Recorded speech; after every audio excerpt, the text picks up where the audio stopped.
Hello， 大家好。今天呢，我想邀请你跟我一起我们静下心来，好好的欣赏一幅画，也听一个很温暖的故事。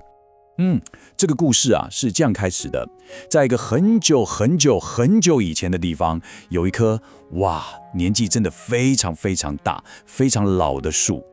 这棵树啊，它不会走路，当然也不会说话，它就只是，你知道吗？就只是静静的站在那里，然后呢，就这样看着整个世界在他眼前一点一滴慢慢的改变。他就像一个沉默的守护者一样，看着太阳升起又落下，看着一个个生命来了又走了。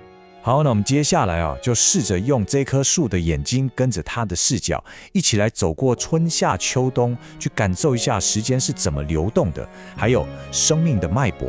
首先，你闻到了吗？那是春天的气息，它带着一股好温柔却又充满活力的感觉，悄悄地来了。你快看，那些嫩绿色的小新芽，好像等不及了，一个个从枝头探出头来。感觉周遭所有的一切都醒过来了。你看那边，蝴蝶在花丛里面跳舞，你听青蛙在池边轻轻地唱歌，还有那些小蜜蜂也开始忙着工作了。这一切的开始真的充满了希望跟喜悦。就像每一个小宝宝的诞生一样，都为这个世界带来了无限的可能，对不对？春天过去了，接着呢，夏天来了。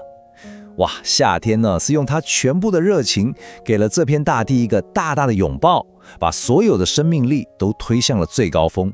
阳光变得好热烈树上的叶子也长得特别茂密，正好可以给树下那些小动物们一片凉爽的阴影。你看，小松鼠在树枝之间跑来跑去，互相追逐，鸟儿们也开心地放声高歌，蜻蜓在空中飞来飞去，画出一道道好美的弧线。这棵树就这样感受着这一切生命的喧闹跟欢笑。这段时间是不是很像我们生命中最灿烂的那段时光，充满了满满的能量，还有成长的喜悦？然后秋天就这样悄悄地来了。空气中好像弥漫着一种丰收的味道，但同时又带着一点点离别的气息。叶子一片接着一片，慢慢的变成了金黄色。树上的果实呢，也一颗颗都变得饱满成熟了。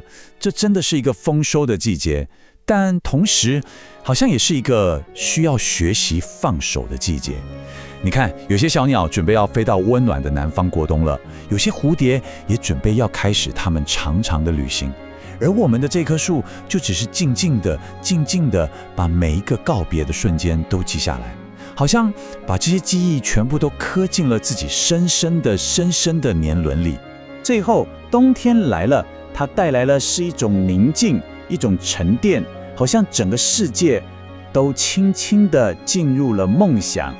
冷冷的风吹下了最后一片叶子，然后一片片洁白的雪花就这样轻轻地盖在光秃秃的树枝上。在这么安静的冬夜里，你看满天的星星都在闪烁着。这棵树它就在这里回顾着过去这整整一年，它看见了每一个生命的诞生、成长、最灿烂的时刻，还有离去。你知道吗？这份宁静它其实不是结束它反而是为了下一个春天在深深的思考，在积蓄力量。所以在这漫长的岁月里，这棵树不只是看着春夏秋冬的变化而已在它的树干上其实还刻满了好多微小却又非常深刻的故事。你能想象吗？我们一起闭上眼睛想一想，这棵树的身体里到底收藏了多少个故事也许是关于一只小小的雏鸟，它第一次鼓起勇气，张开翅膀飞向天空的那一个瞬间。又或者是关于一只小松鼠，它在秋天里好不容易找到一颗最珍贵的坚果时，那种满足又开心的感觉。也可能就只是一只蝴蝶在微风里面轻轻跳舞的那短短几秒钟。我们的这棵树就是这一切又微小又伟大的时刻的唯一的见证者。好，那故事说到这里我想要跟你分享一个关于这幅画、关于这个故事最温暖的一个秘密。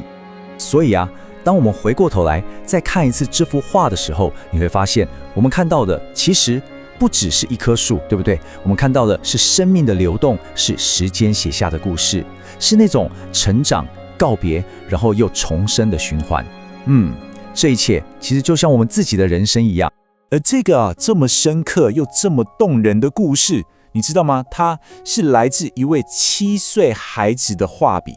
是的，你没有听错，这一整棵充满了故事的生命之树，就是一个孩子用他最纯粹、最干净的心画出来的故事。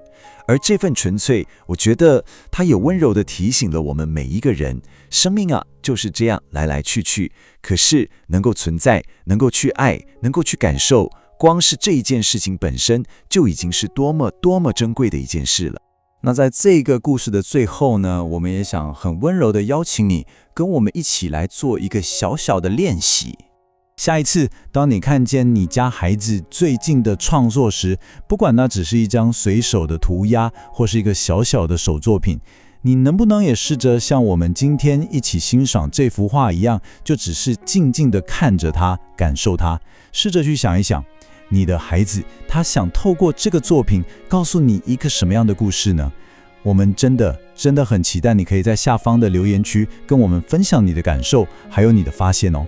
如果你也喜欢像这样可以安安静静的待着的片刻，那诚挚的邀请你可以订阅我们的频道 N 亲子书房练习曲，让我们可以一起在一个又一个的故事和创作当中，发现更多生活里的温暖与美好。好，那我们就下次见喽，拜拜。